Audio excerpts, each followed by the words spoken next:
आप सभी को सादर प्रणाम। मैं गोपाल जी का धन्यवाद करता हूं कि उन्होंने मुझे ये मौका दिया। मैं उनके साथ जुड़ा रहा, काफ़ी दिनों से हम लोग साथ काम करते हैं, बट मैंने 22 साल अदालतों में एक ऐसी लड़ाई लड़ने की कोशिश की है जिसमें शुरू से ही उपहास का कारण बना मैं। और बहुत उपहास हुआ कि पर्यावरण में कौन सी प्रैक्टिस होती है, इनकम टैक्स या इंटेलेक्चुअल प्रॉपर्टी राइट्स की प्रैक्टिस करिए। पर कोर्ट्स ने बहुत बड़ा रोल प्ले किया है और कोर्ट्स ने बहुत चेताया भी है। और भारत की जितने भी न्यायालय प्रक्रिया है उसमें different high courts, different district courts, और मैं थोड़े हिंदी के शब्द यूज करूंगा, उसके लिए मुझे क्षमा करिएगा। 1999 में मैंने प्रैक्टिस शुरू की। मैं अपनी जर्नी के 4-5 केसेस से आपको बताऊंगा हिंदुस्तान में हुआ क्या। और 1999 से 2022 तक में मैं 5-7 मुकदमों की बात करूंगा, जिससे आपको एक जर्नी दिखाई देगी, आपको एक यात्रा समझ में आएगी। वन ऑफ द सबसे इंपॉर्टेंट केसेस जो मुझे ध्यान आ रहा है, जो आपको बताना चाहूंगा, सबसे पहले जब मेरी प्रैक्टिस की शुरुआत हुई थी तो एक वेटलैंड थी जो मैनपुरी इटावा में बहुत फेमस थी। रामसर कन्वेंशन की आजकल बड़ी बात होती है कि हमारी प्रेजेंट सरकार ने उसको 21 से बढ़ाकर 50 के ऊपर कर दिया है। तो मैनपुरी इटावा में एक एयरपोर्ट बनाने की परिकल्पना हुई, क्योंकि रूलिंग पार्टी का होम डिस्ट्रिक्ट था। तो हुआ कि यहां एयरपोर्ट बनने से फिर यहां पर बहुत सारे महोत्सव आसानी से किए जा सकेंगे। मैंने उसके खिलाफ पीआईएल ठोकी इलाहाबाद हाईकोर्ट में, और मैंने ये कहा कि यह सारस क्रेन का नेचुरल हैबिटेट है। सारस क्रेन हजारों किलोमीटर की यात्रा करके इस पर्टिकुलर वेटलैंड में आता है, और इसलिए इसका संरक्षण और इसकी बचाव के हमें उपाय करने चाहिए। बड़ा मजाक उड़ा उसका, आज जबकि हमारे लिए इतनी बड़ी, और सारस स्टेट बर्ड है यूपी का, हमेशा से होता था, लेकिन खूब मजाक बना। अंत में लेकिन एक ऑर्डर पास हुआ, और वो वर्ल्ड बैंक का प्रोजेक्ट था वेटलैंड को पूरी तरह ड्रेन करके वहां पर एयरपोर्ट बनाने का, और सारस क्रेन की महत्ता का वर्णन किया गया। और मैं आपको क्यों ये हाई कोर्ट्स के कुछ जजमेंट्स की बात बताऊंगा कि इसमें इतनी सारी पौराणिक बातें कई बार मेंशन की जाती है। हम लोगों ने ये बताया कि रामायण के पीरियड से लेकर और बाद में जो कुछ पीरियड में, इवन जो मिडिवल रूल था, उसमें भी इस पक्षी की यात्रा का क्या परिवेश होता था, उसको डॉक्यूमेंट किया गया है। वो डॉक्यूमेंटेड है कि ये पक्षी सारस क्रेन जो है कहां कहां से आकर यात्रा करता है। कोर्ट ने माना, संज्ञान लिया, वर्ल्ड बैंक का प्रोजेक्ट रुका। मैं 32 साल का अधिवक्ता था। मैं कभी भी किसी ऑर्गेनाइजेशन के लिए अपीयर होता था, चाहे वो टाइगर पॉपुलेशन हो, चाहे फॉरेस्ट कवर हो कंट्री का, तो मैंने कोशिश यही की कि ये लड़ाई लड़ी जाए। मुझे अच्छा लगता है आपको बताते हुए कि अगर 1947 में हमारा फॉरेस्ट कवर 9% था करीब, तो आज वो 16 से 17% है। उसका एक बहुत बड़ा कारण है कि हमारी सुप्रीम कोर्ट हर फ्राइडे को एक फॉरेस्ट बेंच लगाती है, आज भी लगाती है जब भी उनको होता है। और हरीश साल्वे जो भारत के सबसे उच्चतम लॉयर रहे, हर फ्राइडे हम उनको असिस्ट करते थे वहां पर, और तमाम मुकदमे सुने जाते थे, छोटे छोटे पार्क्स के, नेशनल पार्क के, वाइल्ड लाइफ सेंचुरी के। और एक माहौल था, लोगों को हमारे बारे में बड़ी गलतफहमी है। मेरे को अमेरिका में एक फेलोशिप मिली फुलब्राइट एक्ट में 2005 में। सरिस्का के सारे टाइगर खत्म हो गए तो एक टीम बनाई गई, उसमें मुझे भी रखा गया। हम वहां गए तो उन्होंने बोला कि आपके प्रोजेक्ट टाइगर में तो आपने बहुत टाइगर्स बचाए हैं, आपने अपने लायंस के लिए इतना प्रोटेक्टिव है गुजरात में, आपके पास बहुत ही वर्सटाइल वाइल्ड लाइफ है, आपका प्रोटेक्टेड एरिया इतना इतना डिफरेंट है, आपने इतने सारे नए टाइगर रिजर्व डिक्लेयर किए, आपको हमसे क्या सीखना है। उस समय तो मैं नहीं कुछ सीख पाया, अब मैं अंत में आपको वो भी बताऊंगा उनसे क्या सीखा। दूसरा मुकदमा है जो एक वाइल्ड लाइफ का मुकदमा है, और वो आपको बताएगा सब कुछ कि किस तरह से जो आज हम चर्चा करते हैं कि टाइगर्स की पॉपुलेशन इतनी पिछले 8-10 साल में बढ़ी है। प्रोजेक्ट लायन शुरू हुआ है, प्रोजेक्ट डॉल्फिन शुरू हुआ है पिछले 4-5 साल में, उसको भी हम प्रोजेक्ट एलिफेंट, प्रोजेक्ट टाइगर की तरह उसी तरह ले जाएंगे। और जब आप एक इंडिकेटर स्पीशीज को बचाते हो तो पूरे हैबिटेट को बचाते हो, पूरे सॉइल को बचाते हो, पूरी वर्षा को बचाते हो, पूरे जंगल को बचाते हो। तो 2007 में मुझे एक कॉल आया गोपाल जी कि मुझे गुजरात जाना है, और मुझे सरकार ये पूछ रही थी कि क्या आप अपने 2 महीने एक केस पे लगाना चाहेंगे, तो मैंने कहा इतना टाइम नहीं दे पाऊंगा, लेकिन 10 से 15 दिन के लिए मैं गया और फिर रेगुलर जाता रहा। इशू ये था कि एक लगातार एक सिलसिले में 18-20 बार लायंस का पोचिंग हुआ राजकोट और भावनगर के बीच में, 2007 की बात। और वो पोचिंग लोकल लोगों ने नहीं की थी। जो लोग टाइगर की पोचिंग करते थे उनका एक पेशेवर तरीका होता था, वो उसके बदले में हथियार हमारे बॉर्डर्स पे जाकर या नारकोटिक्स की डील करते थे। गुजरात में यह नहीं होता था। तो लोगों को यह आश्चर्य हुआ कि इतनी दूर कौन आया इनका व्यापार करने, यह क्यों मारा जा रहा है, इनके स्किन्स एंड बोन्स जा कहां रहे हैं। जब इसका पूरा उन्होंने थोड़ी विवेचना की, उन्होंने आईपीएस ऑफिसर्स को लगाया फॉरेस्ट ऑफिसर्स के अलावा, तो यह तय हुआ कि हम जैसे लोगों को बुलाया जाए। 48 घंटे में मुझे स्पेशल काउंसिल गुजरात का बनाया गया था 2007 में। मैं भावनगर में रहा। मुझे पता नहीं था कि इतने क्विकली कोई स्टेट वर्क कर सकता है। हमारे प्रधानमंत्री जी उस समय मुख्यमंत्री थे, वो खुद साइट पे जाकर देखे थे जहां पर लायंस की पोचिंग हुई थी। ये उनका इंटरेस्ट है, इसका बखान बहुत नहीं होता है, लेकिन ये मैटर बताऊंगा। इसमें वाइल्ड लाइफ फॉरेंसिक डिफाइन हुआ था हमारे कंट्री का, जिसको आज बहुत सारे कंट्रीज में जाके बताया जाता है कि हिंदुस्तान में एक लायन की मृत्यु के बाद एक टीम ऑफ फॉरेंसिक एक्सपर्ट्स ने उसके नेल्स को पोचर्स के नेल्स से मिलान कर दिया। उसके खून का मिलान पोचर्स के नेल से कर दिया गया। और इसकी जब अगर आप किसी से भी बात करेंगे, आज हमारे कंट्री में फॉरेंसिक्स का एक पूरा मैकेनिज्म क्रिएट किया जा रहा है, जो 2014 के पहले कभी नहीं था। एक भी नेशनल फॉरेंसिक यूनिवर्सिटी नहीं थी। आज हमारे कंट्री में जगह जगह state after state forensic university खोली जा रही है, जिसमें वाइल्ड लाइफ फॉरेंसिक्स पर बहुत बड़ा जोर है। क्योंकि जितनी वाइल्ड लाइफ हमारे देश ने बचाई है, उतनी वाइल्ड लाइफ बहुत कम देशों ने बचाई है। आप अमेरिका जाते होंगे, आप में से जो भी जाएंगे वहां के नेशनल पार्क को देखिएगा। वहां के नेशनल पार्क्स में आपको एक कमाल की चीज दिखाई देगी, मोस्टली आपको एलिगेटर ही मिलेगा। हमारे आप राजा जी जाएंगे एलिफेंट मिलेगा, कॉर्बेट जाएंगे टाइगर मिलेगा, सुंदरवन जाएंगे तो वहां वाटर में सॉल्ट ड्रिंकिंग टाइगर मिलेगा। पूरा वर्सटाइल है और हमने बचा रखा है इन जंगलों को। अब समस्या वाली एरिया जो मैं लास्ट पार्ट अपना बताना चाहूंगा, वो है हमारा एयर पॉल्यूशन। मेरे नाम से दिल्ली हाई कोर्ट में एक मुकदमा चल रहा है, Sudhir Mishra versus union of India. मैंने हमेशा ये सोचा था मैं कभी कोई व्यक्तिगत नाम पे मुकदमा नहीं करूंगा, 2015 में किया था। क्योंकि मुझे समझ में नहीं आता कि दिल्ली जो कि इतनी बड़ी हेरिटेज सिटी है, और गोपाल जी ने इसकी चर्चा भी की कि हम हेरिटेज को वापस लाएं ना, हम पॉल्यूशन को क्यों, टेररिज्म को क्यों आमंत्रित कर रहे हैं। तो हेरिटेज सिटी जिसका इतना कैरेक्टर है, इसको इतनी इज्जत है, इतनी बार वो कैपिटल रही, आखिर क्या है जो इसको पूरी तरह से ऑर्फन करके छोड़ दिया जाता है। इस पिटीशन ने मेरी आंखें खोल दी। 7 साल से चल रहा है, अभी भी पेंडिंग है, आप चेक कर सकते हैं नेट पे। मैंने रियलाइज किया कि जो गवर्नमेंट की एफिडेविट्स आती है, उन गवर्नमेंट की एफिडेविट को अगर आप जरा ध्यान से देखेंगे, स्पेशली दिल्ली गवर्नमेंट की एफिडेविट जो पिछले 5-7 साल से आ रही है, हम सिर्फ ब्लेम गेम खेलते हैं। धूल साफ करना रोड का उनका काम है, पेड़ लगाना उनका काम है, रात की स्वीपिंग उनका काम है। और उससे पूछिए ये पराली पंजाब में जल रही, पंजाब हमारी बात सुनता नहीं है। अब पंजाब आपकी बात सुनेगा तो उनको बताइए कि पंजाब आपकी बात अब सुनेगा।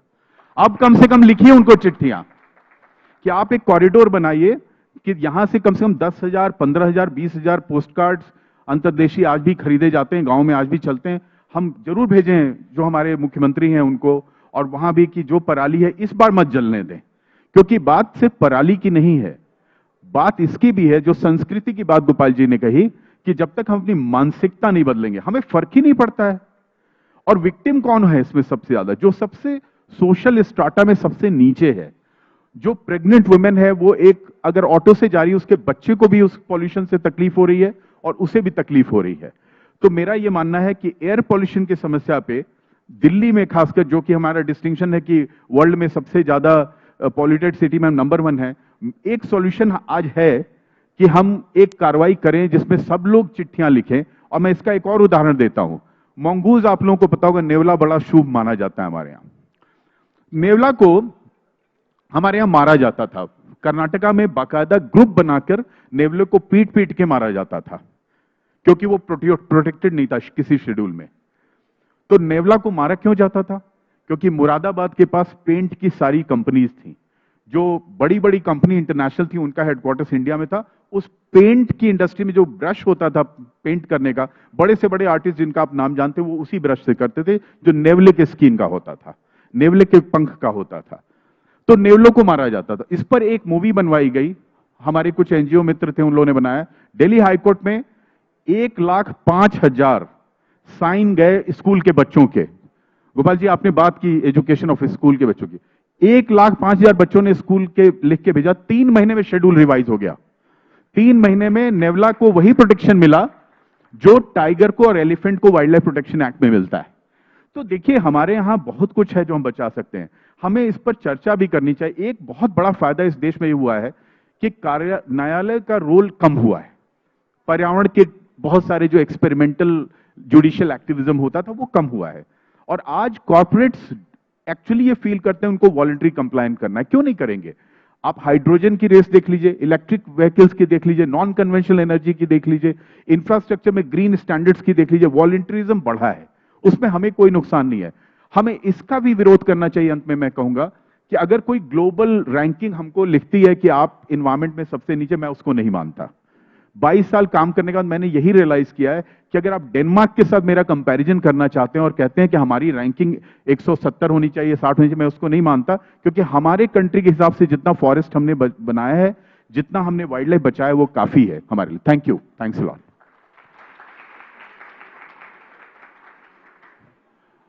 आपके कोई प्रश्न है तो मैं जवाब दे सकता हूं उसका।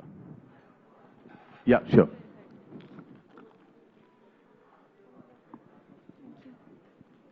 एक मिनट आपको दे रहे हूं।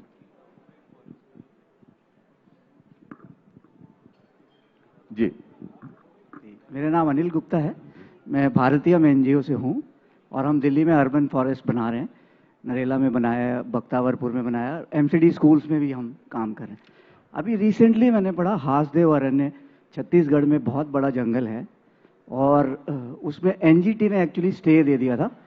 कोल माइनिंग के लिए वो जंगल अलॉट हुआ था, उसको काटने के लिए एनजीटी ने स्टे दे दिया।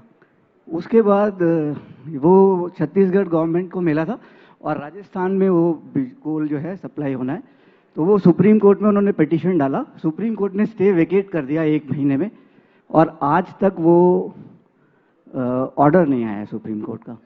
और जंगल कटने शुरू हो गए तो फिर बहुत सारे आदिवासीज और लोकल सब लोगों ने ट्रेंड किया, ट्विटर पर एजिटेशन किया। तो अभी छत्तीसगढ़ गवर्नमेंट ने अनाउंस किया है कि हम उसे रोक देंगे। बट मेरा क्वेश्चन आपसे ये है कि सुप्रीम कोर्ट में इतने टाइम से पेंडिंग क्यों है वो केस? पेंडिंग रहते हैं केसेस। इनफैक्ट मैं आपको बताना चाहूंगा कि 3 जून को एक बहुत ही बढ़िया एक ऑर्डर आया था कि माइनिंग जो होगी वो 1 किलोमीटर के जोन में नहीं हो सकती किसी भी national park wild life sanctuary के।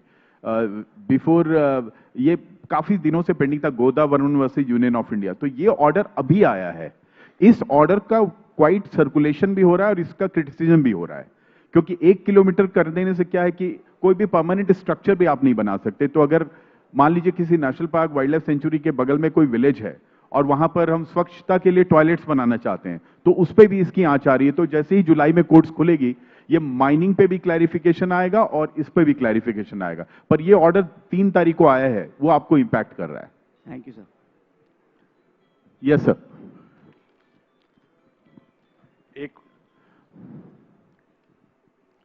सर, आजकल राजस्थान में खासकर बाड़मेर और जैसलमेर में, मैं राजस्थान से बिलोंग करता हूं, तो सोलर एनर्जी के नाम पे, ग्रीन एनर्जी के नाम पे जो ऑलरेडी ग्रीन वहाँ पे पेड़ हैं उनको काटा जा रहा है, और उन पेड़ों के कटने से जो जीव हैं जो इतने सालों से, सदियों से वहाँ रह रहे हैं, वो भी मतलब मारे जा रहे हैं। तो ग्रीन एनर्जी के नाम पे हम मतलब ये क्यों इतना वो कर रहे हैं? हमें कम से ये तो फैक्चुअल है। अब इस पर रिट पिटीशन आप राजस्थान हाईकोर्ट में फाइल कर सकते हैं, जैसे मैंने दिल्ली हाईकोर्ट में एयर पोल्यूशन पे फाइल किया अपने नाम से। अब उसमें आप अगर फैक्चुअल डिटेल्स डालेंगे कि ये क्लियरेंस नहीं मिला है या इस रीजन से फॉरेस्ट काटे जा रहे हैं, तो उसकी फिर संभावना है कि उसको टेकअप कर सकते हैं वो लोग। ठीक है, धन्यवाद। और कोई या आर वी डन? वैसे तो नहीं सोचा था हम लोगों ने कि क्वेश्चन होगा, लेकिन हाँ कुछ सवाल उठ रहे हैं। Last question. हाँ सर, एक आपकी हेल्प चाहिए थी फॉर स्लम किड्स जो हमारे एरिया में, मैं उनके लिए काम करता हूँ। तो जहाँ पे वो रहते हैं वहाँ पे उनका जो पार्क है वो छीन लिया गया है। 2-3 पार्किंग बन गए हैं। तो अभी जो आपने बताया कि सुप्रीम कोर्ट अभी भी फ्राइडे को वो पार्क का भी सुनते हैं। पर अगर खाली दिल्ली की बात है तो वो दिल्ली हाई कोर्ट जाएगा। सुप्रीम कोर्ट में जाने के लिए 2 से 3 राज्यों का समस्या होना चाहिए। अच्छा, तो इसके लिए आप कल चाहिए होगी तो मैं तो आपको दिल्ली हाई कोर्ट में हम फाइल कर सकते हैं उसको। आप मुझसे बताइएगा इस कॉन्फ्रेंस के बाद। ठीक है, थैंक यू। एक लास्ट क्वेश्चन मिस्टर राघवन जी। पूछना चाहते हैं, वो पूछना एक सर वन लिहाजा अगर पूछ ले आप माइक दे दीजिए उनको, बस चूंकि हमने बोल दिया उसके बाद हम सत्र को समाप्त करें। इसके बाद हम बाहर भी पूछ सकते हैं आप मुझसे प्रश्न। जी जी जी, लास्ट पीछे पीछे पीछे। जी, हेलो थैंक यू सर। हाँ जी जी जी, अच्छा आप अब 2 लेना पड़ेगा। सर मैं आई एम सॉरी, मैं प्रवीण नायक हूं, मैं बुंदेलखंड से बिलोंग करता हूं। एक आपके संज्ञान में एक केस लाना भी चाहता हूं और समय आने पे मैं आपसे मदद भी चाहूंगा। एक रियो एंड टोंटो करके कंपनी है ऑस्ट्रेलिया की, उन्होंने सर्वे किया है छतरपुर जिले की जगह है बक्सवाहा, अगला सेशन, और लगभग 2 लाख पेड़ काटने की बात मध्य प्रदेश शासन ने की है। 2 लाख पेड़, जो अपने आप में बहुत बड़ा फिगर है। तो सरकारें कितना इस पे संवेदनशील हैं ये इसी से पता चलता। पहले भी जब पन्ना के आसपास डायमंड निकाला गया था तो भी इसी तरीके से प्राकृतिक दोहन हुआ है। तो अगर आपको लगता है कि ये पेड़ की मैपिंग हो गई है या उसको उन लोगों ने आइडेंटिफाई किया है तो उसमें फिर कुछ कागज और डिटेल आएंगे तो फिर हम लोग मूव कर सकते हैं एनजीटी में। बिल्कुल जा सकते हैं। Thank you sir. Thank you. एक last question, last Srinivasan, question. Mister Srinivasan. So sorry, एक हाँ। जी सर। श्रीमान गोपाल जी ने भी काफी विस्तृत बताया है और आपसे संबंधित ये विषय है। हम पर्यावरण की बहुत छोटी छोटी बातों को ठीक करने का प्रयास कर रहे हैं, अच्छी बात है। भारत विकास परिषद पूरे देश में इन सब बातों को कर रहा है। हैदराबाद में मीरी नदी है, वो आज समाप्ति की ओर है। क्यों? क्योंकि रियल एस्टेट पूरे पहाड़ों पर जहां से उसका उद्गम स्थल है वहां पर बड़ी बड़ी कोठियां, जी, वहां के हर एक चोटी, हर एक पर्वत, वो एक अलग कॉलोनी बन करके खड़ा हुआ है। आज दिल्ली में भी ऐसा ही है। दिल्ली यूनिवर्सिटी की लैंड रेलवे ने एक्वायर करके बिल्डर को बेची और लगभग 1000 प्लांट कटेंगे वहां से। बिल्कुल रेलवे जो स्टेशन है, उसके मेट्रो का जो स्टेशन है उसके बैक साइड में। सुप्रीम कोर्ट में चला गया, सब जगह कहीं भी उसको ये नहीं किसी ने कहा। पर्यावरण ने भी, मैंने पूछा एनजीटी के चेयरमैन साहब को पूछा कि ये परमिशन आपने कैसे दे दी।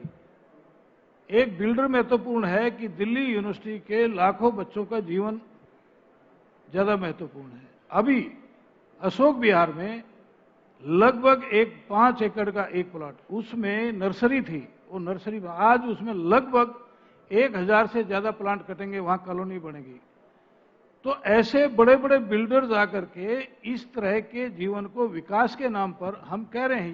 ये विषय किसी स्तर पर, किसी मंच पर उठाना चाहिए। तो मैं ये चाहूंगा कि इसको दोबारा नए तरीके से इस बार प्लान करके करेंगे अगर अशोक विहार के लेकर। मैं जहां जहां भी इस तरह की वो आती है, ये एक चीज है, अवेयरनेस लाना एक चीज है, कंस्ट्रक्टिव काम करना पर्यावरण के लिए वो दूसरी बात है। लेकिन इस प्रकार का संघर्ष का भी पहलू कहीं आना चाहिए 100% कि कहां जहां पर इस तरह की कॉलोनीज बनती हैं, इस तरह का जहां पर्यावरण का वो है, तो उसको ठीक करना। और इसको नए तरीके से लड़ेंगे। अगर ये दोबारा कोई और एग्जाम्पल है तो उसमें कोई और स्ट्रेटजी बना सकते हैं कि इसको कैसे प्रोटेक्ट करेंगे। मैं आपको ऐसे 10 उदाहरण दे सकता हूं। ठीक, अभी मैंने समय देख के का बात भाव के कारण से करें। मैंने बताया। हाँ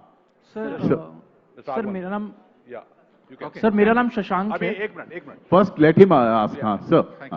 नहीं, आपने जिक्र किया था कि वॉलंटियरिज्म बढ़ रहा है, particularly among corporates, ESG related issues पे।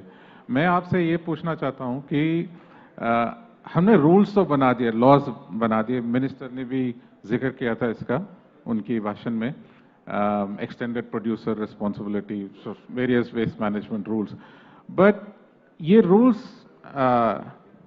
किस हद तक इम्प्लीमेंट हो रहे हैं और क्या हमारे जो लीगल प्रोविजंस हैं, एक्ट्स, रूल्स एक्सेट्रा,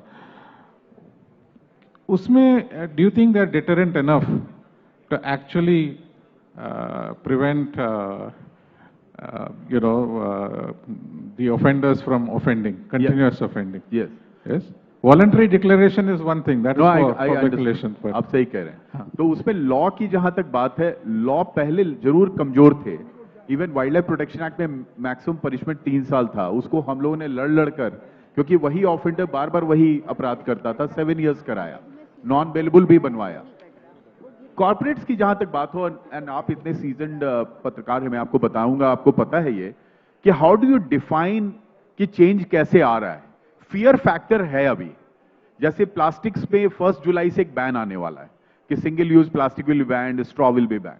उसको लेके इतना फियर फैक्टर है कि ऑलरेडी सब लोग अपने बोर्ड्स में और उनके मीटिंग्स में, उनके स्प्रेडशीट में, उनकी टर्म शीट पे यही डिस्कशन। एज ए लॉयर जो एक मेन स्ट्रीम लॉ फर्म भी चलाता है अपने को सस्टेन करने के लिए, apart from working for climate change, I can tell you कि इस पर काफी गहन विमर्श हो रहा है। आप ये देखिए, ग्रीन बोर्ड की बात होने लगी पहली बार इंडिया में, किसी ने नहीं बोला। पहले तो ये था हमको काम कराना है, काम करा लेंगे। बड़ी बड़ी जो कंपनी उड़ीसा, छत्तीसगढ़ में काम करती थी, वो काम करा लेती थी। वो काम कराने वाला कल्चर अभी खत्म हुआ है थोड़ा।